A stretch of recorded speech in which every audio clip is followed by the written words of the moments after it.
Hey guys, what's going on tonight? Got a little review I wanted to do for you. I recently picked up a Smith & Wesson M&P 40 Pro 5-inch. The Pro Series has the fiber optic front. It's supposed to have a little better trigger. I don't know about that. I used the small back strap on it, and I did flip the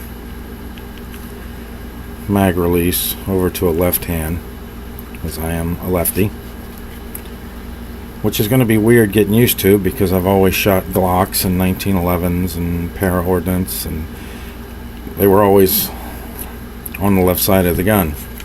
So for years I've gotten used to just hitting it with my finger, dumping the mag, and rolling. So that's probably going to take some getting used to. But this is not what I want to review tonight. My review is on base pad extensions. I purchased 2 of the Taylor Freelance, and I purchased 2 of the Taran Tactical. As you can see, all of these are factory Smith & Wesson 40 357 SIG magazines. Now with all of them you get the base pad and the spring. You use your own follower. The Taylors slide on and they lock on with this plate. They're never coming off. They're on there. You got to take these, or loosen both of these up, and then it swings out of the way. It's a good way to go. There's certainly nothing wrong with it. The Tarans slide on, and then you push this pin up, and that's how they lock on.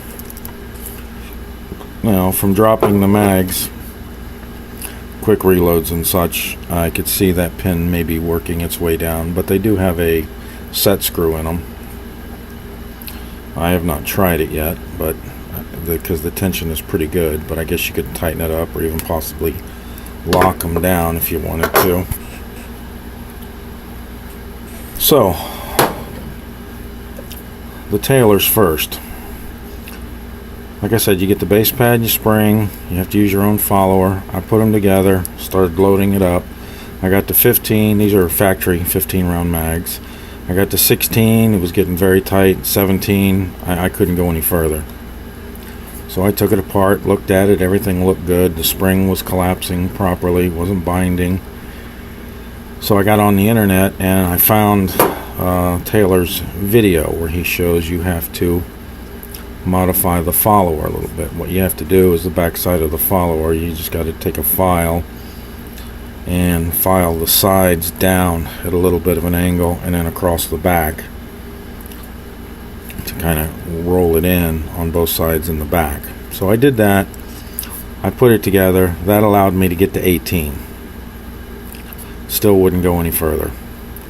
So what I found out from the spring traveling up and down through the mag when I took it off is on the inside of the base pad, on this back half here and here, both sides on the inside, where they machined the lip for it to lock onto the mag, it leaves a ridge there, and it's enough to bind the followers.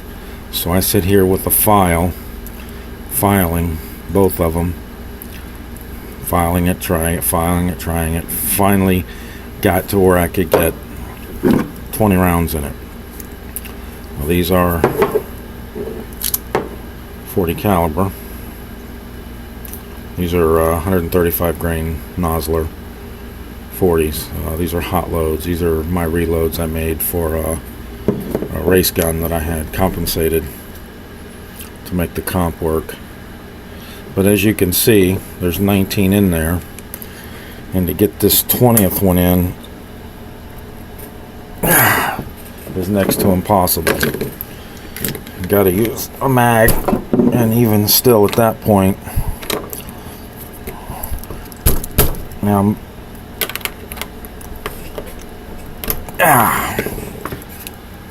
now maybe I could work the follower or work the base pad a little more and get it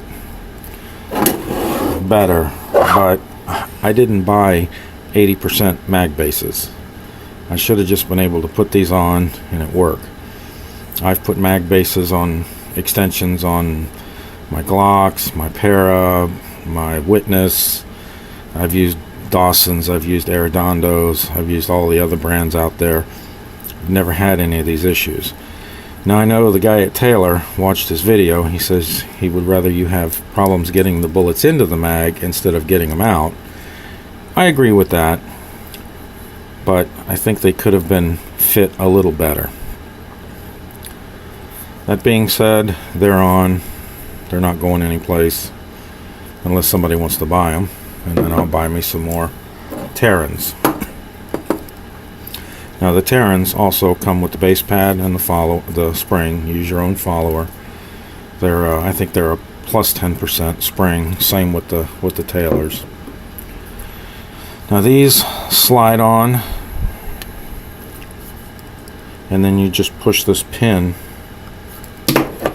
forward or up like that, and that locks the magazine. Now I could see this from doing reloads, that pin getting knocked out and the magazine coming apart, but they were very easy to put together, easier than the Taylors. I was able to get 20 rounds in these without any issues at all. As you can see,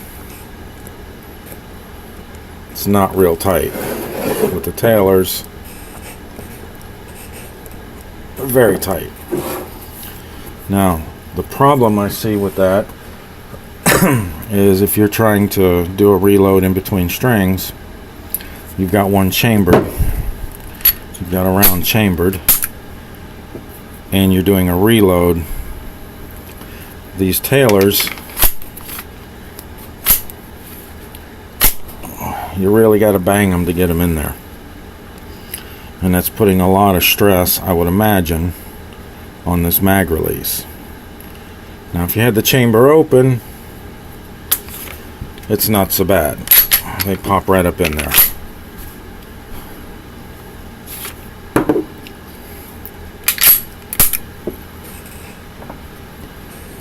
The Taran Tacticals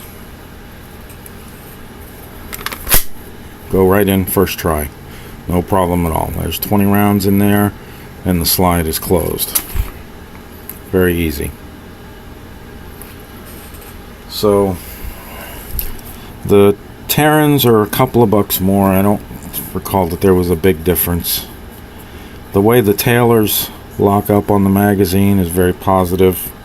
I can't ever see having any issues. I mean, if that comes off of here, I've got bigger problems than just the magazine base came off. The Tarans, I could see how they might come off, but as long as I got that pin up tight, and if I crank that set screw down, lock it down, I don't see these ever coming apart either. So anyway, for the few extra dollars, any more in the future, I'll be going with the Tarans. They just seem to be finished a little better than the Taylors. Not that the Taylors are bad, but I was about an hour and a half trying to fit these two base pads onto these two magazines. And like I said, these are all factory Smith & Wesson 40 mags. They're not any aftermarket. So anyway, just a little review, guys. They both work well. I don't see any problems with them. It's just the Taylors are a lot more work to put together. Tarans just pop on and you're ready to rock. So hope you enjoyed the video, guys. Take care. And one more thing, guys, don't make fun of my pink Uplula. Midway was out of the black ones and the pink ones were $6 cheaper, so I got the pink. Keeping it real.